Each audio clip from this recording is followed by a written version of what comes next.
അപ്പോൾ നമ്മളിപ്പോൾ നമ്മുടെ വീട്ടിലൊരു പുതിയ പപ്പീനെ വാങ്ങിച്ചു, അതല്ലെങ്കിൽ നമ്മുടെ വീട്ടിലൊരു പപ്പി ഉണ്ടായി. അപ്പോൾ അങ്ങനെയൊക്കെയുള്ള സാഹചര്യത്തിൽ ഇനീഷ്യലി നമ്മൾ ഈ പറഞ്ഞ പോലെ അതിൻ്റെ അമ്മയുടെ പാലായിരിക്കും കൊടുക്കുന്നത്. അപ്പോൾ അതിന് ശേഷം നമുക്ക് എന്ത് ഫുഡ് കൊടുക്കണം എന്നൊക്കെ ഉള്ളൊരു ഡൗട്ടും കാര്യങ്ങളൊക്കെ ഉണ്ടാവും.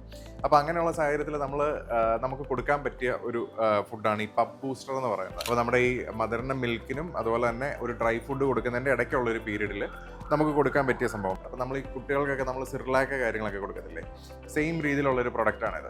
അപ്പോൾ ഇതിൻ്റെ ഒരു പ്രത്യേകത എന്ന് പറഞ്ഞു കഴിഞ്ഞാൽ നമ്മൾ നോർമലി ഈ ഒരു വീനിങ് പീരീഡ് കഴിഞ്ഞ് കഴിഞ്ഞാൽ ഡ്രൈ ഫുഡിലോട്ട് മാറ്റുമ്പോൾ ചിലപ്പം ഒരു വയറിനൊരു പ്രശ്നമോ കാര്യങ്ങളൊക്കെ ഉണ്ടാവാനുള്ള ഒരു സാധ്യത ഉണ്ടാവും. അപ്പോൾ അതുണ്ടാവാതെ മാനേജ് ചെയ്യാൻ വേണ്ടിയിട്ടാണ് ഇത് മെയിനായിട്ട് യൂസ് ചെയ്യുന്നത്. അപ്പോൾ ഇത് കൊടുത്തു കഴിഞ്ഞാൽ ഇതിൻ്റെ ഹെൽത്തിനും കാര്യങ്ങൾക്കൊക്കെ വളരെ നല്ലതായിരിക്കും. പിന്നെ ഇവർക്ക് കഴിക്കാനും ഭയങ്കര താല്പര്യമുള്ള ഒരു ഫീഡായിരിക്കും ഈ പറഞ്ഞ പോലത്തെ പപ്പ് ബൂസ്റ്റർ എന്ന് പറയുന്നത്.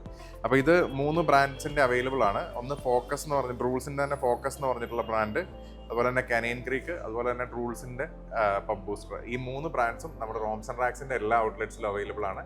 അതുപോലെ തന്നെ നിങ്ങൾക്ക് ഇത് നമ്മുടെ ഓൺലൈനായിട്ട് നമ്മുടെ മൊബൈൽ ആപ്പ് വഴി ഓർഡർ ചെയ്ത് ഇതെടുക്കാവുന്നതാണ്. അങ്ങനെയാണെങ്കിൽ പ്രൊഡക്റ്റ് നിങ്ങളുടെ വീട്ടിൽ ഡെലിവറി ആയിട്ട് കിട്ടുന്നതായിരിക്കും.